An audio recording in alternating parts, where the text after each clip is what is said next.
আসসালামু আলাইকুম। আমি আছি আপনাদের সাথে আব্দুল্লাহ নুমান।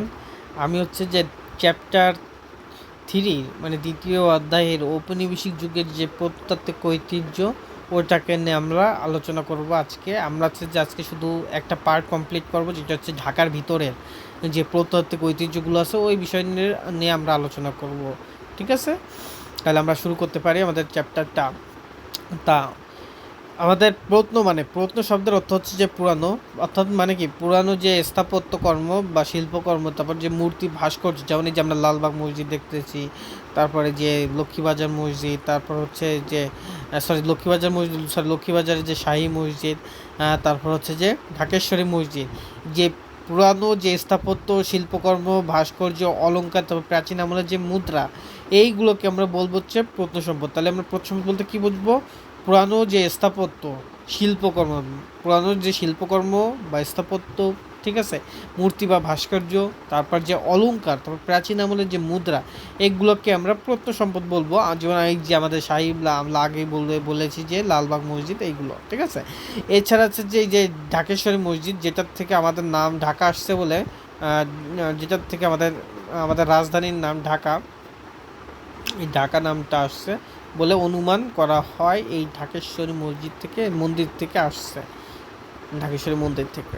তারপর হচ্ছে 18 এবং 19 শতকের দিকে, 18 শতক বলতে বোঝানো হচ্ছে যে 1700 সালের দিকে, এবং 19 শতকের দিকে মানে 1800 সালের দিকে।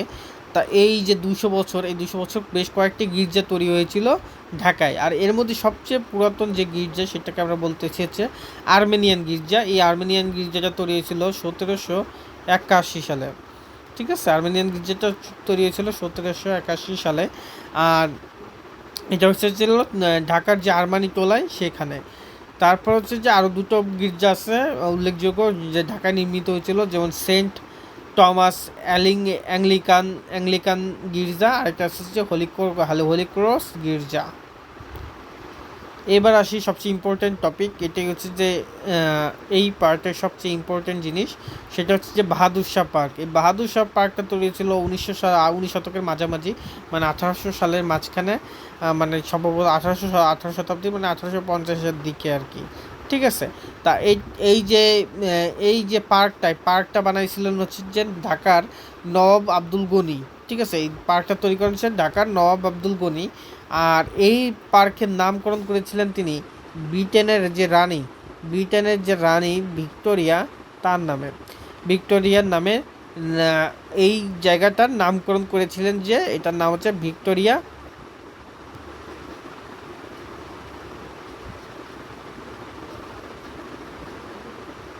নাম করেছিলেন যে এই জায়গাটার নাম হচ্ছে ভিক্টোরিয়া পার্ক।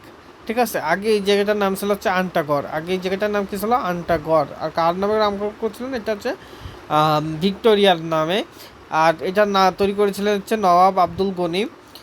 যে আমরা জানি যে 1857 সালে সিপাই বিদ্রোহ হয়। সেই সিপাই বিদ্রোহে যারা বিদ্রোহী ছিল, যেসব বিদ্রোহী সৈন্য ছিল, তাদেরকে যারা ঢাকায় অ্যারেস্ট হয় ইংরেজদের হাতে, তাদেরকে এই আনটা ঘরের ময়দানে ফাঁসিতে ঝুলিয়ে হত্যা করা হয়। ঠিক আছে, ফাঁসিতে ঝুলিয়ে তাদেরকে হত্যা করা হয় সিপাহী বিদ্রোহীদের, যারা সিপাহী বিদ্রোহ করেছিল ব্রিটিশ শাসনের, ব্রিটিশ কোম্পানির বিরুদ্ধে, ইস্ট ইন্ডিয়া কোম্পানির বিরুদ্ধে।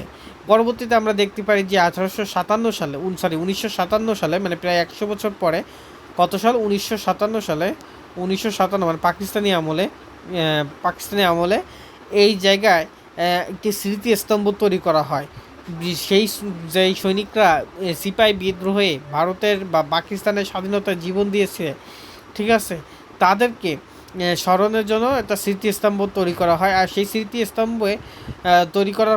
স্মৃতিস্তম্ভ নির্মিত হয় কত সালে? 1957 সালে। এবং ভারতবর্ষের যে শেষ মুঘল সম্রাট ছিলেন, তার নাম হচ্ছে বাহাদুর শাহ জাফর। সেই বাহাদুর শাহ জাফরের নামকরণে করা হয় এই পার্কটির নাম বাহাদুর শাহ পার্ক। ঠিক আছে, তার মানে এই যে পার্কটা তৈরি ছিল 19 শতকের মাঝামাঝি। এই পার্কটা তৈরি করেছিলেন যে ঢাকার নওয়াব আব্দুল গনি। আর তিনি করছিলেন কি, এটা রানীর নামে, এটার নাম দিয়েছিলেন ভিক্টোরিয়া পার্ক। এই জায়গাটার আগে নাম ছিল হচ্ছে আন্টাগড় ময়দান। বা অনেকে বলতো যে ক্লাব, ঠিক আছে, এটা আমাদের জানার দরকার নেই। এটা হচ্ছে আনটাগর ময়দান বলা হতো। এইটাকে 1857 সালে যে সিপাহী বিদ্রোহী যারা ছিল, যারা ইস্ট ইন্ডিয়ার শাসনের বিরুদ্ধে বিদ্রোহ ঘোষণা করেছিল, তাদেরকে এই আনটাগরের ময়দানের গাছের সঙ্গে ঝুলিয়ে হত্যা করে, ফাঁসি দিয়ে হত্যা করে হচ্ছে ব্রিটিশরা। পরবর্তীতে 1957 সালে এইখানে আবার তাদের স্মৃতি রক্ষার্থে একটি স্মৃতিস্তম্ভ নির্মিত হয়। আর এইটাকে ভারতবর্ষের সেই যে মুঘল সম্রাট বাহাদুর শাহ জাফর, তার নামে নামকরণ করা হয়। এছাড়া ঢাকায় আরও দুটো ইম্পর্টেন্ট স্থাপত্য আছে। যেমন হচ্ছে যে বুড়িগঙ্গা নদীর তীরে ঢাকার নবাবদের তৈরি আহসান মঞ্জিল। তারপরে রয়েছে হচ্ছে কার্জন হল। এই কার্জন হলটা হচ্ছে যে বিজ্ঞান অনুষদ, ঢাকা বিশ্ববিদ্যালয়ের বিজ্ঞান অনুষদের অংশ। ঠিক আছে, তাহলে হচ্ছে আজকের মতো এইটুকুই থাকতেছে। আমরা পরবর্তীতে পার্ট 2 কভার করব।